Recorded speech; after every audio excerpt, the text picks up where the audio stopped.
Ladies and gentlemen, welcome to this Fleet Europe webinar. My name is Steven Schroefs. I'm Chief Editor of Fleet Europe. Fleet Europe is the specialized media platform for international car fleet leaders. I have the honor to welcome you to this Fleet Europe webinar organized in association with GE Capital. GE Capital is one of the leading international car leasing and fleet management specialists, and we are very pleased with their support and their willingness to share expertise. As you know, Fleet Europe brings information and shares knowledge about international car fleet management, and we do that through different channels like magazines, online activities and newsletters. With this webinar, we dive into a fleet management topic in a less consuming but more efficient, informal and interactive way.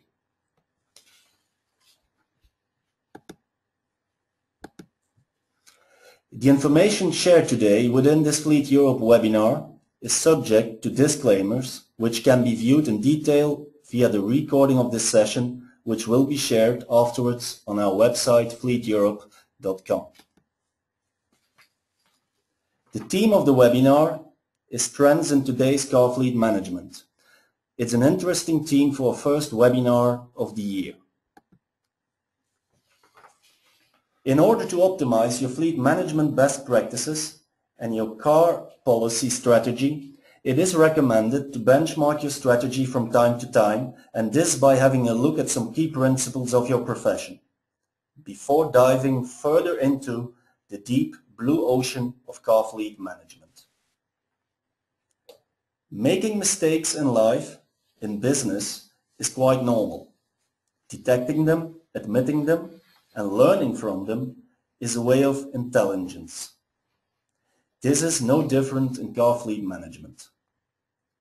So today we will have a look at trends in fleet management based on the key results of the first ever industry-wide survey on car fleet policy. And this survey was conducted by the end of last year by GE Capital.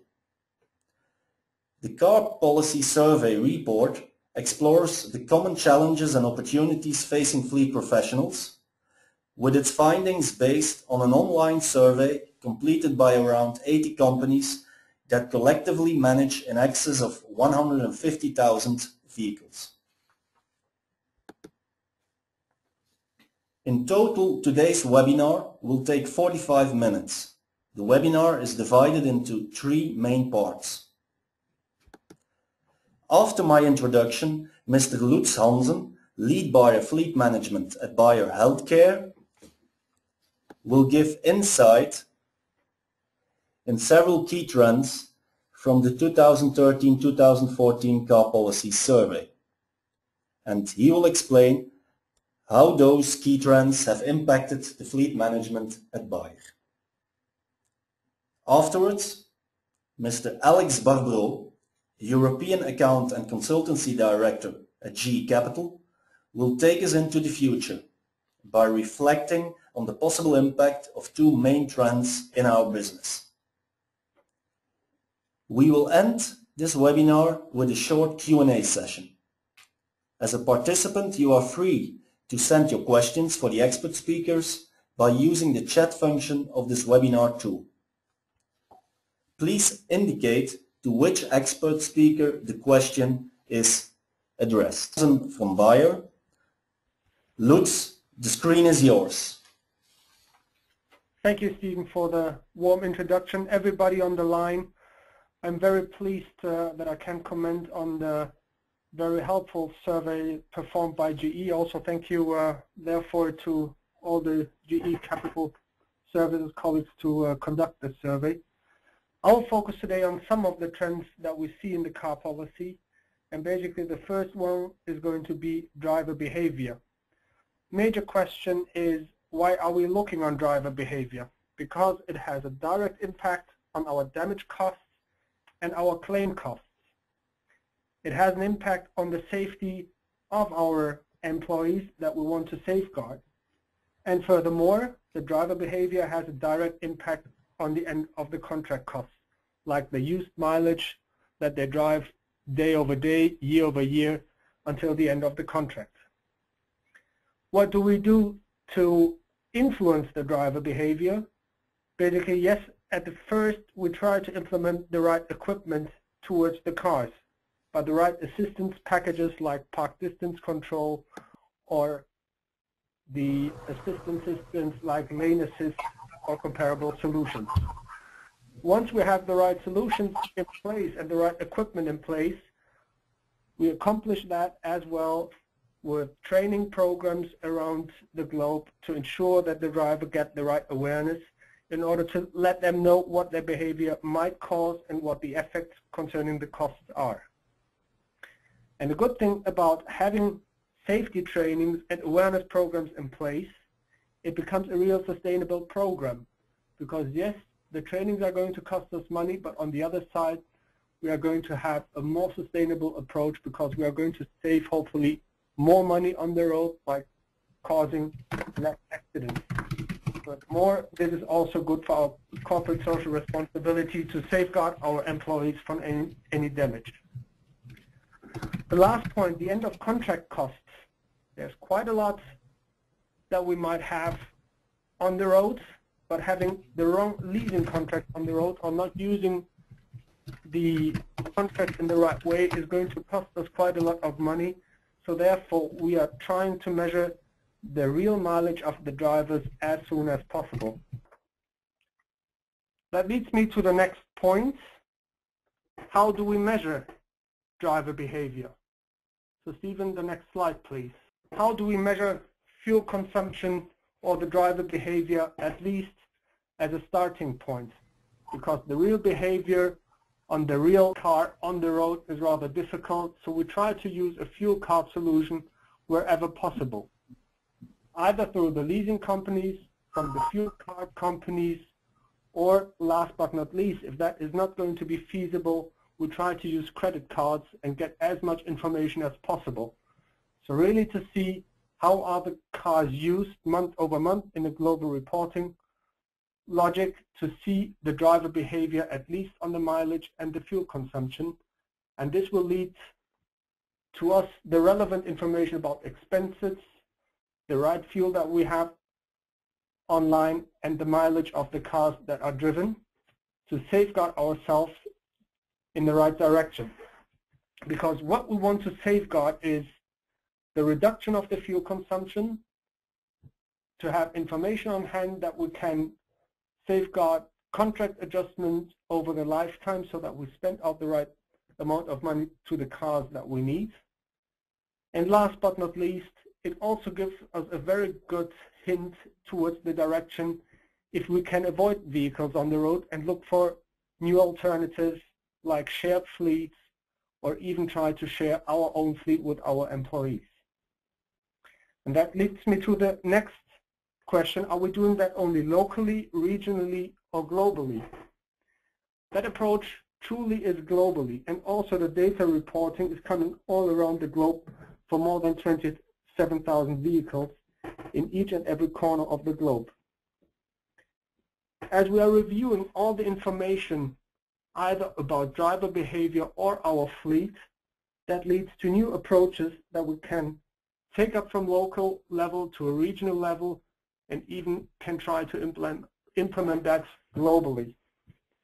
Depending on the maturity of the various fleet countries, we try to hand over a solution from a very mature market to a less mature market, even into development countries, to get the best solution in place. One of the examples that we are implementing at the moment, we started locally with a mobility solution program that is a car sharing solution in Germany, and we are transferring that at the moment towards the regional level, and even then later towards a global level, to really safeguard that we get the right spend in the area of mobility. Looking into the next point of what can we expect from a global approach. The biggest thing that we have to look on in our fleet, as it's a leased fleet, is the funding method, which is leading to at least 50% of our entire costs. And acting globally leads us in the direction of discussions about what is the right method of funding. So therefore, in general, we go for full service leasing wherever the market situation is mature enough and allows us to do the right things. But in a full service environment, we try to look in what are the right interest levels, what are the right residual values, are they comparable, are the cars comparable, and are the cars even comparable? And once we are down the path into the details on the funding methods, we look deeply in the area, can we fund them on our own? Is leasing less expensive? And if we fund them on our own, can we find somebody to give us a residual value guarantee? Residual value on that global approach is even getting more and more interesting, as residual values across the countries, even in the region of Europe, are very different country by country. So at the moment, we are even reviewing the alternative of buying the cars in the most valuable country, where the net purchase price compared to the residual value leads to the lowest depreciation rate, which country by country would lead to significant savings. Whenever we have these solutions in place, it gives us the opportunity even to rethink a combination of buying and leasing, because lucky enough, we are cash rich, we might buy and try to find the right service with a leasing company to get in place the best alternative country by country in a regional approach. And whenever we look on that, even unbundling of the one or the other service might be reasonable, which might lead to a more complex scenario, but basically at least gives good hints to rethink our setup. The second biggest alternative that we look on is CO2 emissions. CO2 emissions in our fleet represent 25 to 30% of our fleet costs.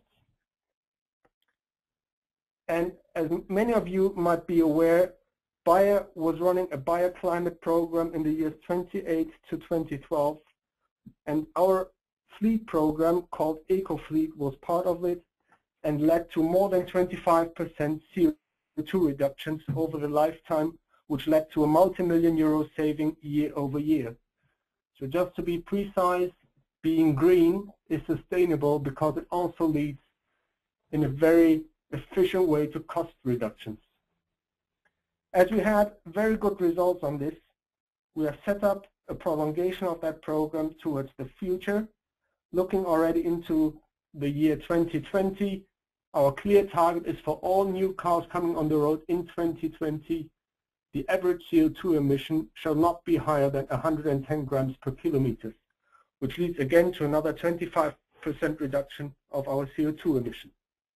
And again, as we enlarge the bioclimate program towards a biosustainability approach, this is going to be part of the biosustainability program as well. And why do we do that? As already said, it leads to savings.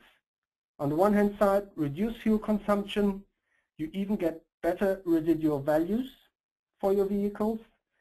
And a very interesting topic, which quite often is not really on the desk of everybody's mind, is taxation. Because using the right cars might lead to very interesting savings on the taxation side of your company whenever you look into the details country by country. And furthermore, we even use our efforts that we measure in the area of CO2 emissions as well in the direction of the carbon disclosure paper of our company. And we even achieved it that CO2 emissions are now part of our annual report, which is called the Combined and Integrated Annual Report of the Bayer company. Looking further in the next topic that has been indicated by the GE survey is about total cost of ownership or fixed budgets. Whenever we talk about a budget for a vehicle, it should always be based on TCO. So what is really embedded in a TCO? It's not just the finance, it's not just the purchase price, it's all the services, taxations and fees you might pay for a car in a certain country. And don't forget the fuel. It has a massive impact about your choice and later on your life cycle costs. A new topic that we have identified, and the survey gives us a good indication in that direction, is really about the life cycle cost and the accident cost of a car. Depending on the car manufacturer and the choice of car you make, you might see very differing costs if you have a damage, which might, depending on your damage ratio, have a major impact about your selection.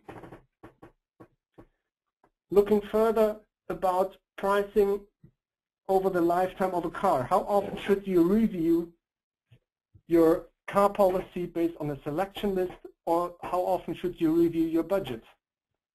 There are solutions in place where you can look on that on an annual basis, but be aware you might pay a risk premium for that. On the other hand side, how often can you do, or can your organization pass a review of your budget or your selection list? Depending on the cycle of the residual value changes, that might be every 3 months, every 6 months, but try to find a good balance between the complexity of your program and the risk premium you might get if you take a cost which is safeguarded for a very long time period. Whenever you have a user-chooser fleet in place, you have to ensure that you have a combination of both the TCO and the budgets very regularly. And if you are lucky and you only have a selection list in place, the selection of the cars should be made purely on TCO, including the life cycle costs. Whenever it is possible for you, even in the countries on local level, try to get as well the motivational factor of a car into consideration so that you get a good choice that is balancing environment, costs, and perception of the car into one target. And now looking on the recap. As you've seen, there are many topics that have to be taken into consideration whenever you talk about fleets. If you want to focus on the right strategic elements, keep in mind to involve third party for the operational management, because thereby you can concentrate yourself on the major topics and get good help from outside to take away that administrational cost and effort in your organization. To start a global approach, you have to ensure, and even from the regions down to local level, so that an implementation is safeguarded and can be a success for you and your company. Don't try to reinvent the wheel too often. There are many good alternatives and solutions out in the regions which can be adopted and transferred to other regions. We are all aware that our Earth and thereby the environment is a very needed and definitely safeguarding object. So CO2 is going to remain a major topic on our agenda and hopefully on everybody else's as well. The safety of our driver has been important. It's getting more and more important as we have seen some traffic issues even in the private day, so we are really bringing the awareness to each and every employee around the globe. And one of the last advice I want to get is be open-minded to adopt the different approaches which are popping up at the moment very recently with new mobility solutions, trying to adapt your fleet to the new needs coming up, and therefore keep your eyes open, review the market circumstances where you operate in, and then try to implement the best that fits your needs country by country, and whenever try to convince other countries with the new approaches to get a better solution for you and your fleet and your company. So with these final words, I already would like to hand back to Stephen.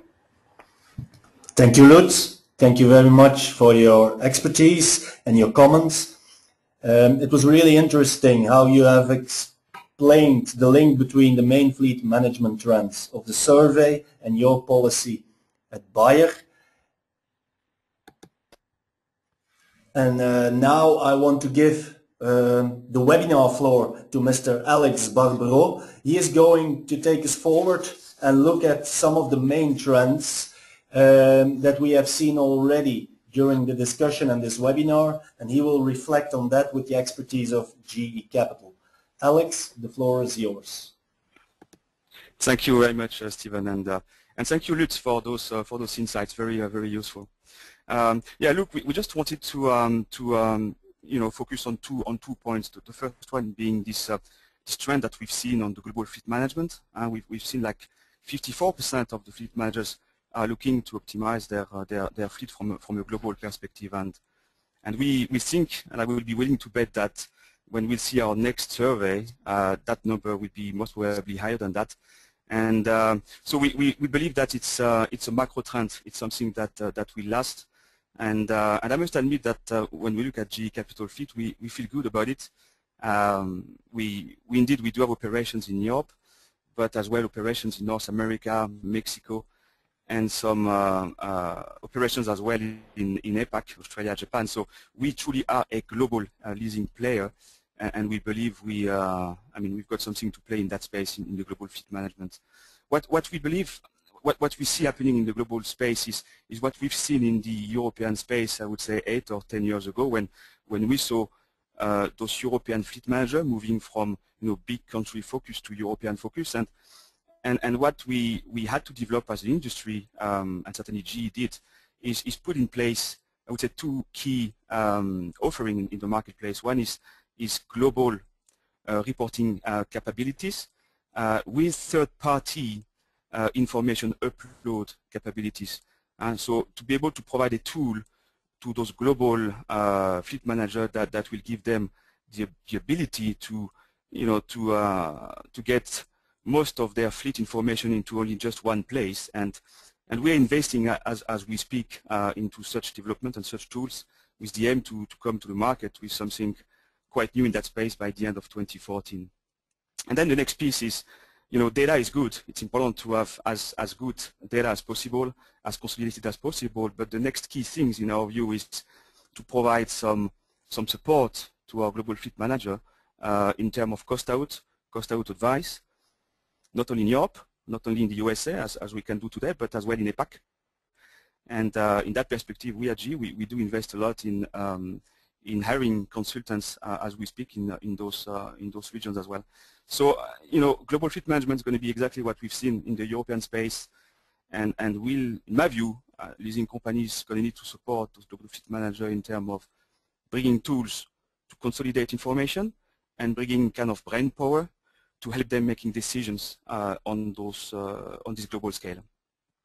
So if you can go maybe now to the next slide, Stephen. So the other topic we just wanted to reflect on a little bit is the TCO and fuel management. So that for us is not a new trend. I mean, in all fairness, if we look at the extensive production of consultancy work that we've done over the last 5 to 6 years, I would say like 25 to 30% of our studies are or were already related to TCO optimizations and fuel consumption reduction, mostly through CO2 capping, car policy, advising our customers to source the best assets and the greenest assets out there. And I think Lutz mentioned that 110 grams by 2020 is doable. We believe it's absolutely doable, maybe potentially more than that even. So that has been done over the last 5 years, but what we believe is that certainly it will remain a key focus in the next years. I mean, if we look at fuel cost has moved from 20% of a TCO only 3 or 4 years ago. It's now coming close to 30% in some countries, even more in some areas of the globe. So what we believe is that we will need to, as an industry, we'll continue to optimize car policies, making sure that we source the best and greenest asset out there. But the next step that I think we need to take as an industry is to look at influencing driver behavior, because we believe here there is still a very large untapped opportunity in terms of extra cost out, but as well in terms of more safety and less damages to the asset.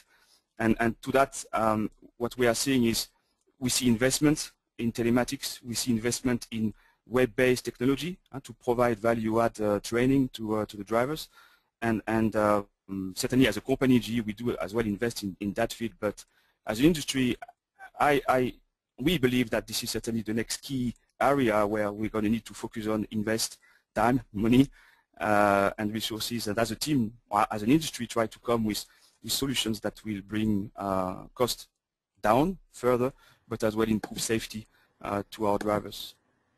So those are the kind of the two key themes we just wanted to reflect on, Stephen. So having said that, I'll give back the floor to you, or the speakers to you. Thank you very much, Alex. Thank you for your insights. I'm quite sure that the participants in this webinar room have already learned a lot, but perhaps they have still some more questions. So let's move on to the last part of this webinar, the Q&A session. And all participants can still send their questions through the chat function that you see on your webinar tool.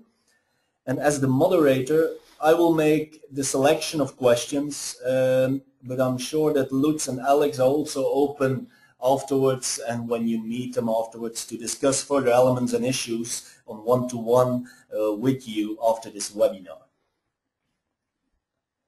So if you have questions, please send them, because then we can ask them. I have a first question. It's a question for Lutz Hansen. Lutz, one of the key trends that you mentioned and discussed is around the use of fuel cards. You mentioned that fuel cards are really good to optimize the transparency, but can you explain a little bit more how we can create real transparency if there is not yet such a thing as a global fuel card? Can you a little bit elaborate on this? A very, very valid question, and I'll comment what we are doing. So we have created a global reporting tool coming from an external source, which is even a fleet expert as well. So we are collecting from all the countries the information either directly from the leasing companies, where we have the fuel cards coming through the leasing companies, or we get the data from the fuel card providers directly into the tool. And last but not least, if we do not have anything in place, we try to use credit card information from our travel expense tool to create the highest visibility on the cost on fuel, or even further and better when we're using fuel cards or the right credit card, we also get information about mileages. As we are consolidating all that into one single tool only, it is rather easy for us to even perform for the country certain consultancy works, as Alexander also mentioned what GE is doing, to really do good and proper desktop researches into the countries. And even though we might have the one or the other country where we have missing data, the global information about all the other cars gives us a very good indication to make the one or the other assumption that might be in place to ask the right question towards the countries and thereby optimize our fleet. Okay. Alex, do you have perhaps a little comment on that? On the fuel card, yes, exactly. Look, our view is that the fuel, the fuel card market. Our view is that it's a fragmented market, and I mean, we are not seeing like a key emerging players that might have some global coverage. So my view is that we'll remain for the foreseeable future with different fuel suppliers. We need to make sure as a leasing provider we can accommodate as many of those fuel providers for our customers. But our view is that we need to make sure we've got the right reporting system with third-party upload capabilities that will give the opportunity to our customers to upload those different fuel supplier data, and with the key fields, obviously, and then indeed make some analysis and cost out advice based on that. But we are not seeing a key global fuel provider, at least now, emerging out there. Mm-hmm. Okay, Lutz, another question for you. Your last recap element focuses on reviewing the market circumstances and the importance of that. Is there for you any ideal time frame? How many times a year, or I don't know, what is somehow the sequence that you have to keep in mind when reviewing the market circumstances for your fleet management? Well, that's one question with quite a lot of different answers. So the first one is going to be market circumstances regarding pricing. My suggestion in that case would be do it half yearly in order to safeguard where residual values are moving to and what are the changes on discounts in the various markets. Looking in market circumstances a bit in a broader way, like what is happening in the area of fleet management as such, that's a very regular approach. As I said in the recap, just the point above, which is more about be open-minded to safeguard that you can catch up new market alternatives as quickly as possible.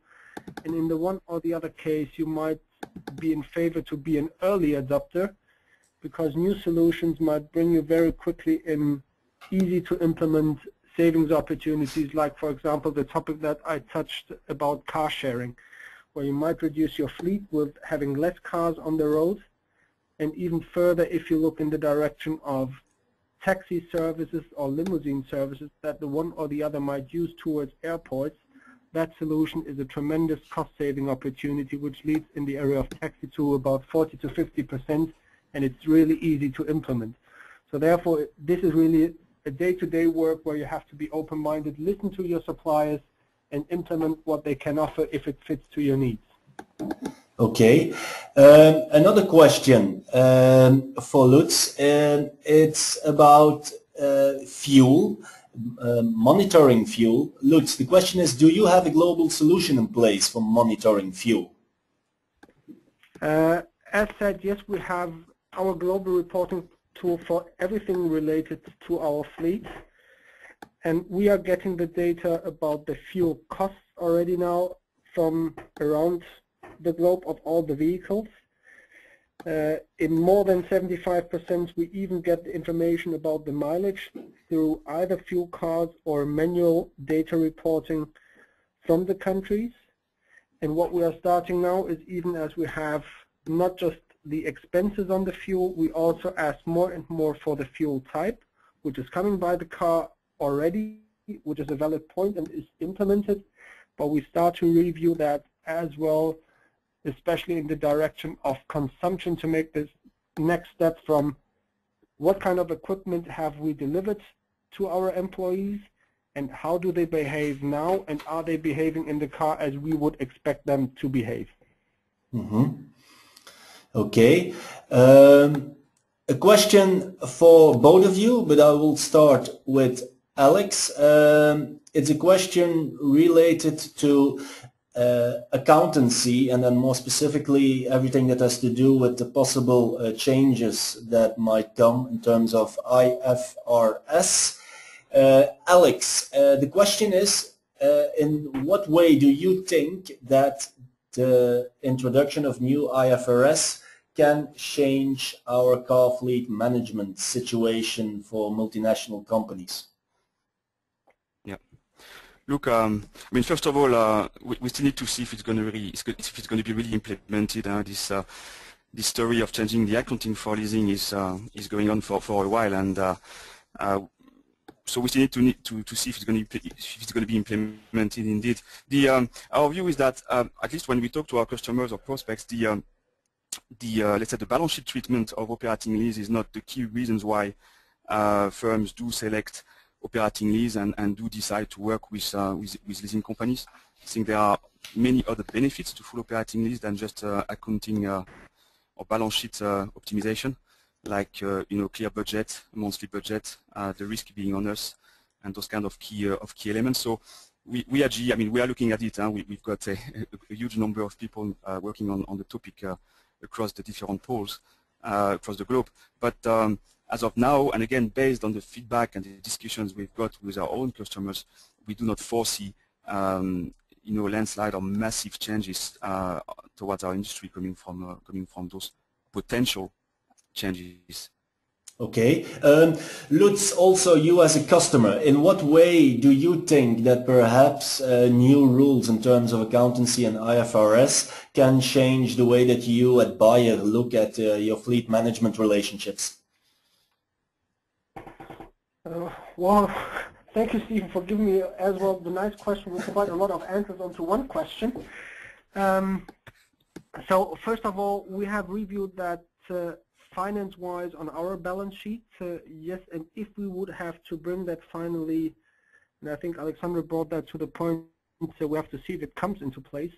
If it would come to force that we have to bring it on our balance sheet, tax-wise, that might eventually even have a benefit for us, so we are not afraid if it comes into force. The issue, if it comes into force, is quite a lot of administration, because you have to review year over year, each and every year, all your contracts that you have in place, and define more or less quite a lot of different issues on your finance costs, the remaining interest and all that stuff, which would even lead, in my opinion, to a direction to safeguard the relation between the leasing companies and the leasing customers. And whenever it might not have a tax benefit to go on operational leasing, as I said before, that might be one of the indicators that we go more and more in the direction of combined solutions of buying and leasing, because I don't think that anybody will make the move towards buying with the intention to buy in all the administrational workload on having maintenance, tires exchanged, managed internally. So eventually that might skip more in the combination of buying with a full service leasing package for all the services. But overall, we don't see any major risk with that unless we talk about the administrational workload that might occur. Okay. There are quite some questions in terms of new powertrains. So first of all, a question for Alexander. Alex, the question is, how important do you think that the segment of hybrid cars and EVs will become as a percentage of your fleet in Western Europe between now and, let's say, 2015, 2020? Do you have an idea on that? How is that moving within the fleet of G Capital? Yeah, actually we do have it. I mean, today it's still marginal. I think we are below the 5% when we look at our building fleet with hybrid. Toyota Prius being the biggest one out there. But we definitely see. I mean, obviously the OEMs are coming out with more and more hybrid in the market. The Germans are now coming with hybrid. So we're going to see more and more requests from the drivers and from the fleet manager for those assets. And I mean, the question is good because we are about to release a white paper we just did with our consultancy divisions, looking at the TCO of hybrid versus the classic cars across the Western European countries. And we see now that in some countries, like it would be no surprise for most of you, like the Netherlands or Belgium or even Sweden, we see now hybrid becoming a better value proposition from a TCO perspective than classic cars. So we've got less than 5% today. So 2015, 2020 is going to be much higher than that. I mean, will that be 10%? Will that be 25%? I cannot answer. But certainly an area to continue to focus on. And I'm sure most of the people on the audience will have the opportunity to get a white paper on the TCO hybrid versus non-hybrid. Okay. Lutz, I know that you already have tested and integrated some alternative powertrains in your fleet. Can you share a little bit how do you see the future of those types of powertrains in your fleet in the future? Is there, for example, do you see, for example, that there is more success in terms of hybrids? Are you going towards CNG or electric vehicles? So basically, and all the discussions I've seen in the market are all going more in the direction about what is really your fleet profile and how do you use the cars? And that's the most important question that has to be answered before you enter in any solution. At the moment, at least, looking onto EVs, that's a very sensible and reasonable alternative if you have a fleet that runs regularly in an optimum 6 to 7 days a week with around 60 to 80 kilometers a day. Thereby you get the right amount of kilometers on the cars to have even a positive impact on your TCOs. At least that's the latest version I've seen here for the German market, which might differ slightly country by country. So it's a clear indication that, for example, postal fleets should be in favor of such a solution because of their fleet profile. Unfortunately for us, we only have very limited alternatives and fleet profiles who are comparable to that.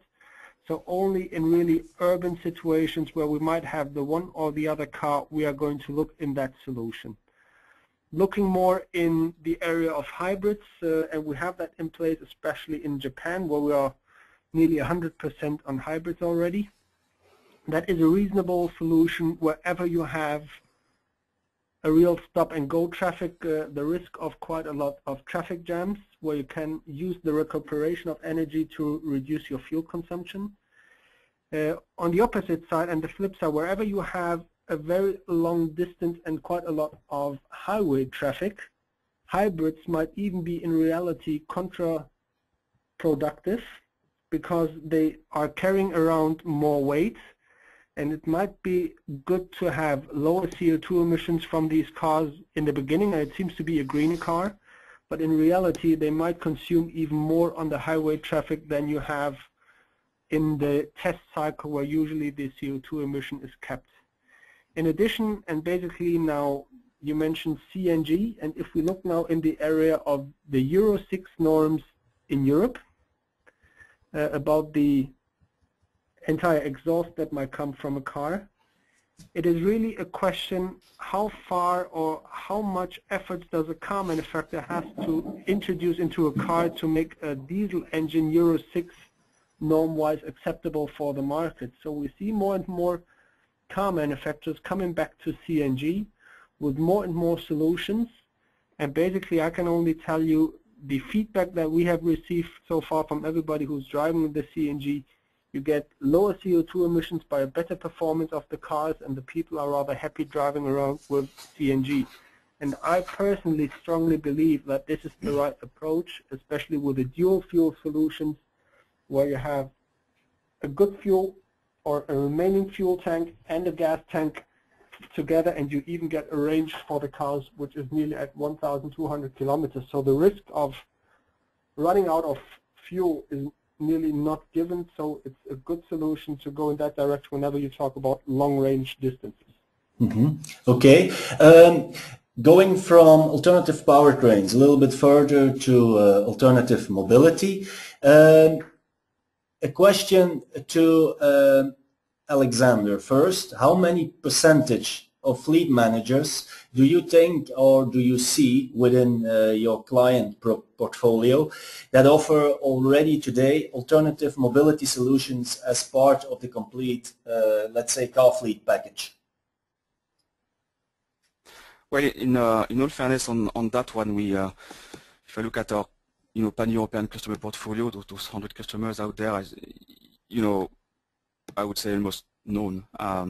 We looked at it, and the mobility solutions. We looked at it quite deep 2 years ago. We did an extensive market research, desk research, and we presented the outcome to our CAP customers. And the answers were from no thank you to yes maybe, but in 5 years time. So at least we at GE, and maybe we're wrong, but we do not see that as a key macro trend, at least not as clear as the global fleet management trends or the alternative powertrains, for example. So, and when we look at our customer portfolio, it's very minimal. Okay. Lutz, I think that also you in your presentation, you mentioned somewhere mobility or something like that. Do you already have, let's say, a real mobility policy in place, looking further than just a company car, and how do you see that? We just started with that about 2 months ago, especially here in Germany, and as mentioned, we are transferring that approach at the moment across Europe wherever it is already feasible. But we didn't launch it directly as a full alternative. We are implementing that at the moment as a benefit as such for our employees to have access to mobility solutions even for their private life. The outcome of that is we have seen with the service provider that we use here in Germany 850 registrations within only 4 weeks. The supplier itself was a bit afraid about if our tiny little satellite that we have here as part of the Cologne city would be really used as a parking spot. And interesting wise, the acceptance of that mobility solution is tremendous and is helping us especially in the area of getting our employees on a business trip towards the airports and back, and also offering the colleagues who are coming from abroad as well a good mobility solution as long as they are either in Cologne or Düsseldorf.